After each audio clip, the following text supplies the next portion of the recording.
Located in the eastern region of Ukraine, the direction of attacks and violent clashes started to shift from the east of Ukraine to the south as the fire of freedom in eastern Ukraine spread to the southern front lines of the country. The tension reached its peak, especially in the Zaporizhia, Kherson, and Melitopol Triangle, because these three regions are of great importance for the capture of the most strategic center of the war. Yes, we're talking about Crimea. Ukrainians have intensified their activities on the southern front lines, especially in recent days, in order to retake the Crimean Peninsula, wanting the war to end and completely clear the Russian troops in the country. The Ukrainians took a striking step in and around the city of Melitopol's Zaporizhia region. Officials told TASS that the 40,000-strong force of the Ukrainian army is in Mariupol, near Melitopol. In other words, the Ukrainian armed forces had started offensive operations to encircle Melitopol with its huge army.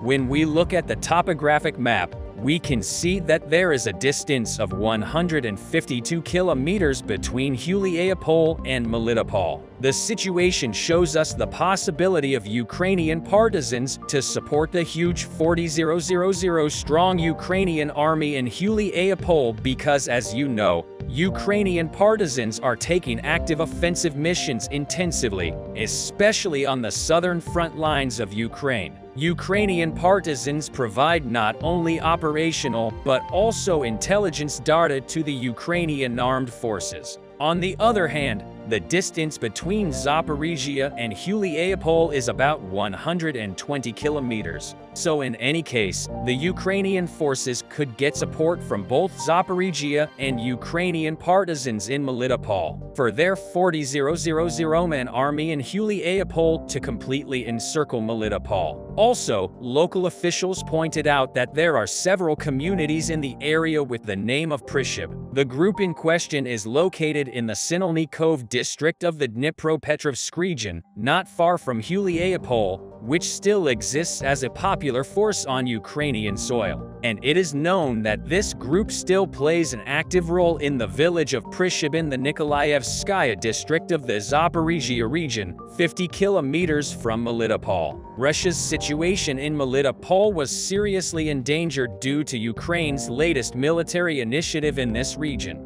The last Russians attempted an attack in Melitopol recently. In the past days, that is, before the Ukrainians besieged Melitopol with their large army of 40,000. A group of Russian soldiers was sneaking on foot among the large fields and bushes to launch an attack on this city. The Russian troops numbered about 40 people. This group of Russian soldiers was sent to the southern front line, not far from the Ukrainian-controlled village of Julia Pulowski. Victor, one of the drone operators in the Ukrainian army, discovered this 40-man Russian unit was advancing in Melitopol. Victor sent the coordinates of the Russian troops back to the main base of the Ukrainian Southern Front Command. As the coordinates reached the Ukrainians, another unit hit the Russian force of 40 with a mortar shell at Melitopol. As a result of this operation carried out by Ukraine's Southern Operational Command, many Russian soldiers died. It is claimed that only a few people survived from this 40-person Russian military group. Similar raids followed again in Melitopol, typically involving 5 or 6 Russian soldiers. Ukrainian UAV operator Victor, on the other hand, stated that this is a new tactic. The Russians were now trying to attack the Ukrainian army with small attack groups on the southern front lines of Ukraine, but on the defensive.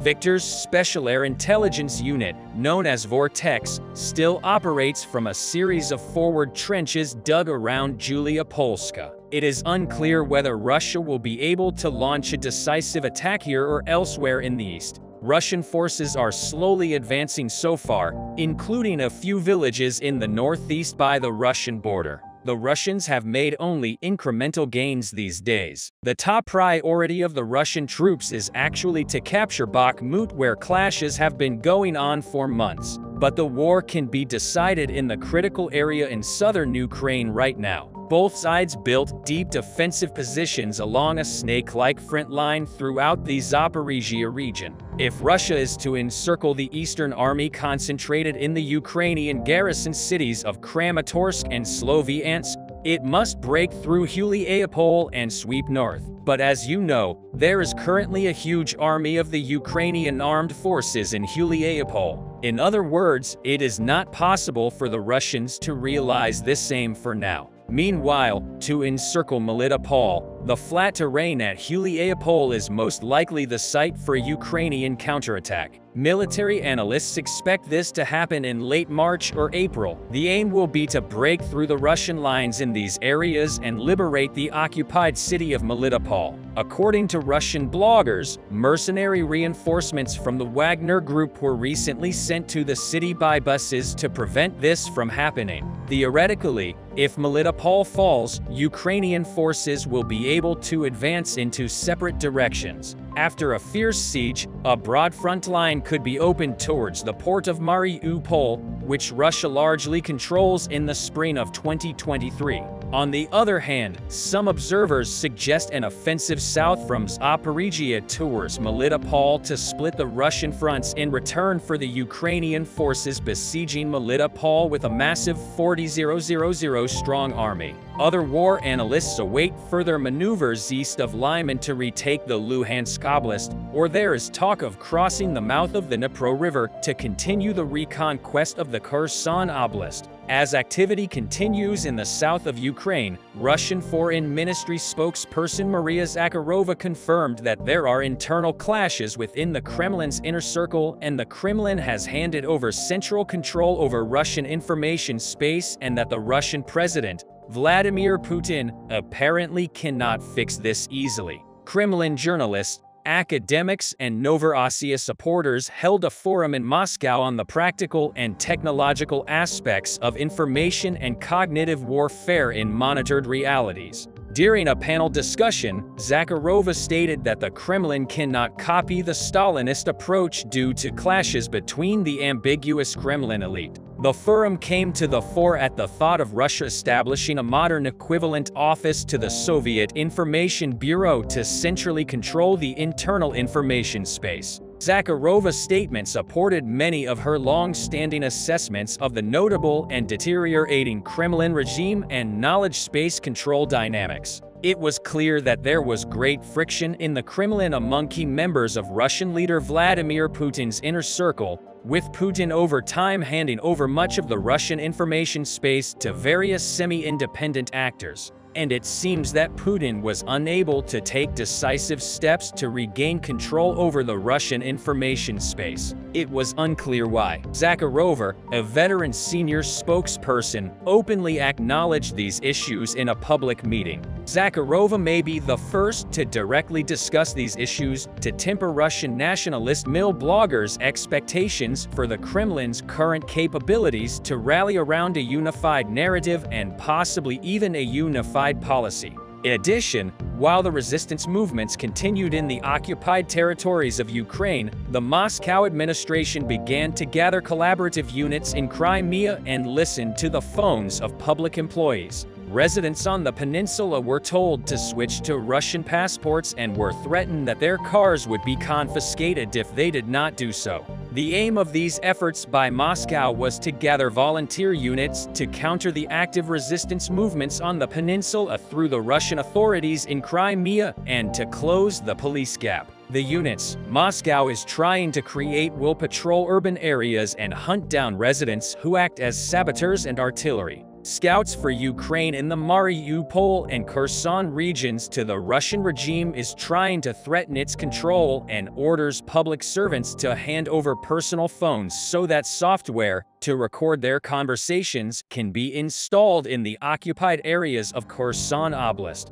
FSB representatives conduct extensive searches of residential buildings and conduct telephone checks. Russian authorities accelerated mandatory passporting in the occupied territories, further emphasizing that the link between Russian passports and access to services from March pensions and other social benefits will be available only to those who have Russian documents. In occupied Luhansk, Zaporizhia, and other provinces in the southern region of Ukraine, car owners are also forced to re-register their cars under Russian law because this process requires a Russian passport. Moscow said they would confiscate cars without a Russian license. Russia is trying to win the war in Ukraine by applying unjust war strategies. But the Ukrainians still have not stopped defending despite all of this. In the coming days, it is foreseen that the tension in the war will increase much more. We will see this together. Thank you for watching us. The heavy defeats of the Russian forces in the Volodar, Bakhmut, and Kremenasvadov regions.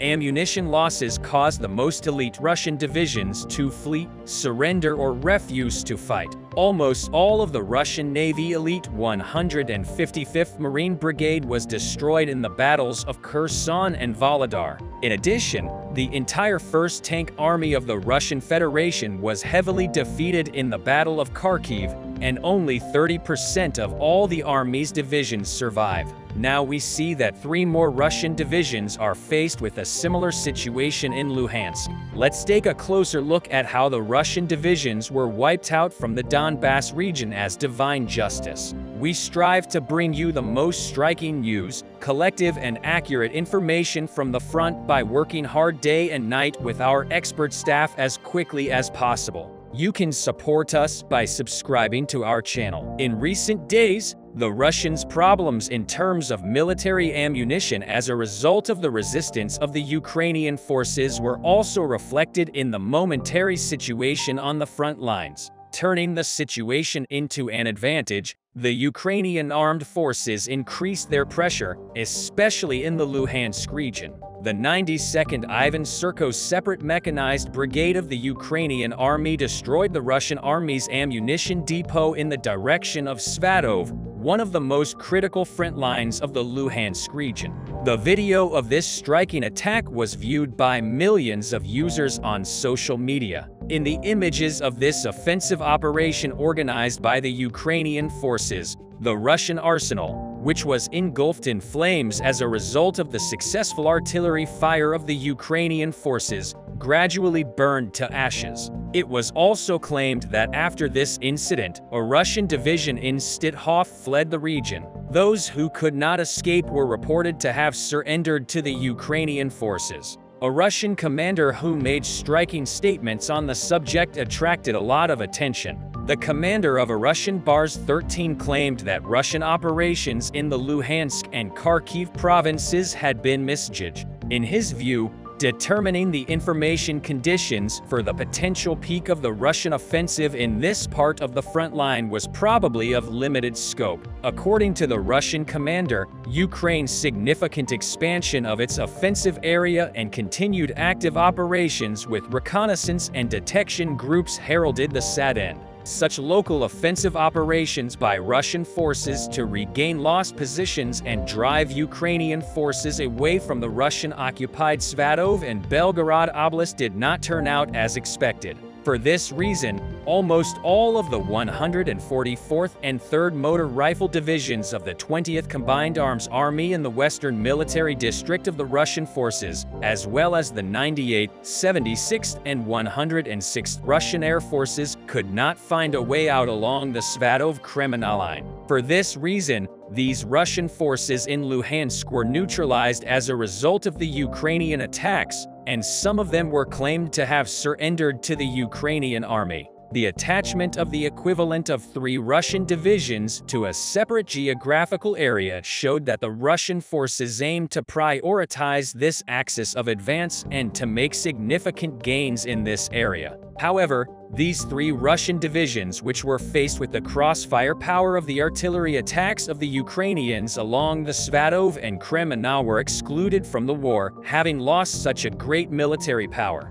The Russian troops began to withdraw slowly from Luhansk, where clashes took place. Already, the decisive offensive operations of the Ukrainian forces, which continued in Luhansk Oblast, had for some time brought the tensions on the front lines in this region to a peak. Withdrawing from this critical terrain in Luhansk, the Russians realized that offensive operations could not be called a full-fledged attack, In addition, the successful offensives achieved by the Ukrainian forces in the positions near Crimea were one of the biggest proofs that the Ukrainian defense in the region had turned into an offensive. If you remember, the Ukrainian forces first created a steel defensive shield in Crimea. The Ukrainian soldiers who managed to repel the Russian attacks on this front line for a certain period of time then went to the counterattack position and started to hunt the tired Russian soldiers in Crimea. When we look at the current situation in Crimea, we see that this time the Russians took the defensive position and the Ukrainians carried out offensives.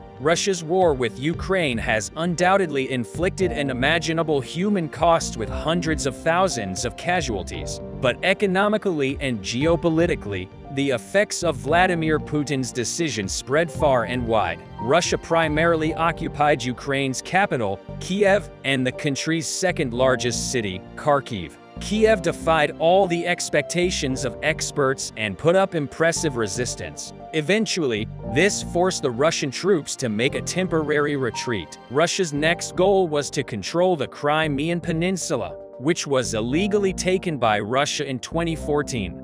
And to build a bridge between the Russian-backed separatist republics in Luhansk and Donetsk, which emerged after this event. These regions came to be known together as Donbass, and Vladimir Putin now wants to control it. But the freedom struggle of the Ukrainians does not allow this request to the Russian leader. So how did the Ukrainians suddenly seize the advantage in Luhansk? Actually, the answer to this question may surprise you, but we can say that the patriotism and courage of the soldiers in the Ukrainian army, as well as the military aid of the West and the USA, defeated Russia, which has one of the strongest armies in the world. Let's take a look at how the 42-year-old Ukrainian soldier, Alexander Matsievsky, who was shot by Russian soldiers and whose last word was victory over Ukraine, was declared a hero by Ukrainian President Vladimir Zelensky. This example proved Ukraine's freedom victory in the clearest way and showed that sometimes courage and patriotism preceded heavy and powerful military ammunition.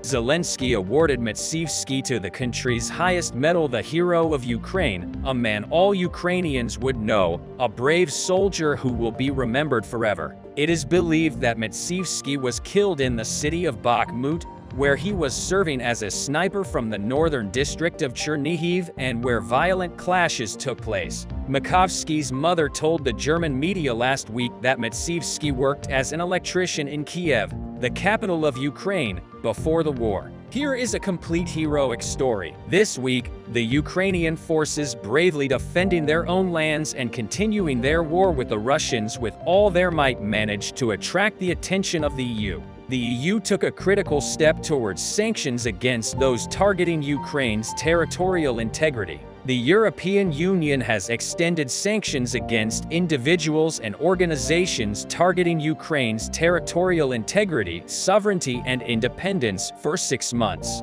In the statement made by the European Council, it was reported that the restrictive measures were extended until September 15, 2023. The sanctions include an asset freeze, a travel ban, and a ban on financial funding for those on the list. Current sanctions cover 1,473 individuals and 205 entities. Most of these individuals and organizations were placed on the sanctions list after Russia launched an attack on Ukraine on February 24, 2022. With sanctions, the EU aims to weaken Russia's economy, cut off its access to critical technologies and markets, and reduce its ability to fight. Taking action after the EU, German Chancellor Olaf Scholz stated that he was skeptical of the proposed peace talks with Russia and announced that his country would continue its military support to Ukraine. At the joint press conference with Bhutan Prime Minister Lotte Tshering in Berlin, Olaf Scholz drew attention to the fact that Russia's war against Ukraine continues and emphasized that Russia has gathered new troops and sent them to the front. The Chancellor stated that under these conditions there could be no talk of negotiations. Scholz stated that they will continue to provide military support to Ukraine and that what they are doing now is aimed at changing the state of the war and making a just peace possible for Ukraine. stressing that Ukraine is ready for peace. But this cannot be dictated, Schultz said. You cannot negotiate when someone puts a gun to your head, but the Russian president still intends to do so. While the surprise support from the European Union and the German Chancellor to the Ukrainians continues to isolate Russia in the world political arena, it seems very difficult for the Russian army, which is losing power day by day, to prepare for the spring attacks and to make an unexpected move. Vladimir Putin doesn't know what to do, that Russian forces on Ukrainian territory have begun to disintegrate in a panic. The Kremlin accused the founder of the Wagner mercenary company, Yevgeny Prigozhin, the Russian Defense Minister, Sergei Shoigu, and the Russian Chief of Staff, Valery Gerasimov, of treason. Russian soldiers and Wagner soldiers on Ukrainian territory clashed. Vladimir Putin, who began his invasion of Ukraine on February 24 last year, could not have imagined that the war would last so long. Although the Russian people criticized Vladimir Putin's decision to invade Ukraine, Putin does not seem to care about the opinions of his own people. With the war lasting so long, the Russian army in Ukrainian territory started to suffer a lot of casualties. Russian forces have also lost a lot of military equipment. Experts say that more than half of the Russian army inventory has been exhausted so far. Putin, who has also lost a lot of soldiers, is sending Wagner mercenaries to the places where Russian soldiers are insufficient in Ukrainian territory. Yevgeny Prigozhin, the founder of the Wagner mercenary company, has sent all of the Wagner soldiers to Ukrainian territory due to their friendship with Vladimir Putin. However, due to the unfavorable conditions created by the war, Wagner soldiers and Russian soldiers started to disagree after a while. In recent months, the Ukrainian army was forced to retreat from this region due to the attacks of Wagner soldiers on the town of Salata. Then the Wagner soldiers captured the town of Salata. Yevgeny Prigozhin puffed out his chest and was proud of the success of the Wagner soldiers. The same cannot be said for Vladimir Putin. After the capture of Soledar, the Russian leader addressed the Russian people. Putin said that Soledar was captured by the Russian army and Chechen soldiers, but he did not mention the Wagner soldiers in his speech. Putin's failure to mention the Wagner soldiers angered Yevgeny Prigozhin. Making a video statement from the Soledar front, Prigozhin stated that it was Wagner soldiers, not the Russian army, who captured the city of Salvador, and that most of the soldiers in Soledar belonged to the Wagner mercenary company. However, Prigozhin's statements infuriated Valery Gerasimov, the Russian Chief of Staff, and Sergei Shoigu, the Russian Defense Minister. This led to a major tension between Prigozhin and the Kremlin. Yevgeny Prigozhin accused Defense Minister Shoigu and Chief of the General Staff Valery Gerasimov of vandalizing Wagner in the city of Bakhmut, where the fighting is intense. The Russian army and the Wagner soldiers are still attacking the Ukrainian army. However, Yevgeny Prigozhin stated that the Wagner soldiers fighting for Russia in the city of Bakhmut were not provided with ammunition and military equipment, but all assistance was given to Russian and Chechen soldiers, stating that Russian commanders betrayed them. Prigozhin said that although there were many weapons and ammunition in the ammunition depots, Russian commanders did not share these ammunition with Wagner soldiers. After all these statements, Prigozhin, who wanted to teach Vladimir Putin a lesson, decided to stop the attacks of the Wagner soldiers on the Bakhmut front against the Ukrainian army. Prigozhin, who withdrew his troops on the Bakhmut front to the headquarters, wants to put the Russian army in a difficult situation.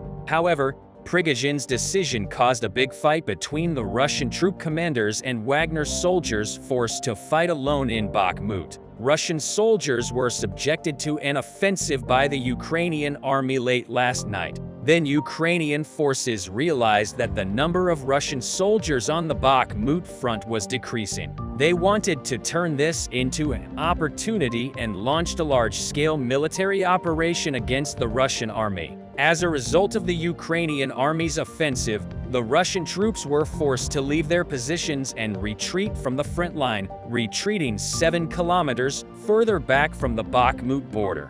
The unit's commander of the Russian army fighting against the Ukrainian army, requested support from the Russian troops in Soledar. The Russian commander in Soledar asked the Wagner soldiers who had retreated from Bakhmut and returned to Soledar to go back to Bakhmut. However, the Wagner soldiers ignored these orders of the Russian commander and refused to go to Bakhmut. However, the Wagner soldiers ignored these orders of the Russian commander and refused to go to Bakhmut as the Wagner soldiers defied the Russian commander. A big argument broke out inside the headquarters. The Russian commander marched on Wagner soldiers and wanted to arrest Wagner soldiers for disobeying orders. A big fight started when Wagner soldiers marched on the Russian commander, seeing that their commander was in a difficult situation. The Russian soldiers began to attack Wagner soldiers. A big fight broke out between Wagner and Russian soldiers inside the headquarters.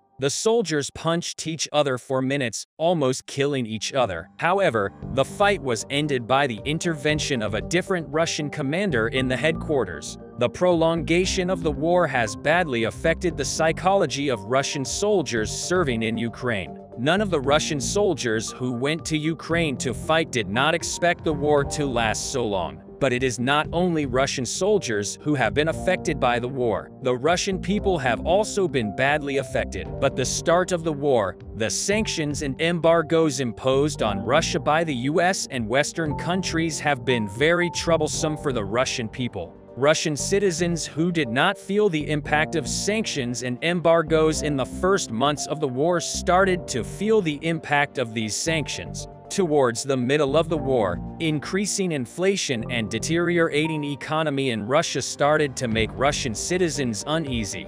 Price increases in food and technological products are bothering the Russian people. Russian citizens whose social lives are badly affected now want this war to end. People who want the Russian army to withdraw from Ukrainian territory often take to the streets and organize protests against Vladimir Putin and the war. Even wealthy people living in Russia have been badly affected by this war. Even Russian oligarchs close to Vladimir Putin are trying to get citizenship from different countries, knowing that Putin and his supporters will be tried in international criminal courts after the end of the war. Russian oligarchs are leaving Russia by getting citizenship from different countries. They know that if they do not leave, Putin will demand their support. The vast majority of Russian oligarchs who do not want to support Vladimir Putin have fled the borders of Russia. Another reason for the flight of Russian oligarchs is the death of Russian oligarchs since the beginning of the war. The Russian oligarchs who started to die before the war started have also made other oligarchs living in Russia very uneasy. From a few months before the war until now, nearly 10 oligarchs have been found dead in Russia. All of these murdered oligarchs were anti-Vladimir Putin. In addition, the vast majority of these oligarchs were the owners of natural gas reserves in Russia. With the murder of these oligarchs, Vladimir Putin has now full control of natural gas in Russia. By controlling natural gas himself, Vladimir Putin can constantly threaten Western countries with natural gas. Putin, who often cuts off the flow of natural gas to Europe due to Western countries' support for Ukraine, uses its energy reserves as a weapon. For this reason, Russian oligarchs who want to survive are trying to get out of Russia. The majority of Russian oligarchs and Russian citizens go to Turkey because of the easy acquisition of citizenship in Turkey. They can easily buy citizenship in Turkey. Opposition officials in Turkey are very complaining about the situation. Turkish opposition officials are reacting to Russian oligarchs becoming Turkish citizens by buying a house worth $250,000–400,000 in Turkey. After the Russian army invaded Ukraine, the US and European countries started to seize Russian oligarchs, vehicles such as airplanes and yachts, knowing that their assets will be confiscated in European countries. Russian oligarchs prefer to settle in Turkey for this reason.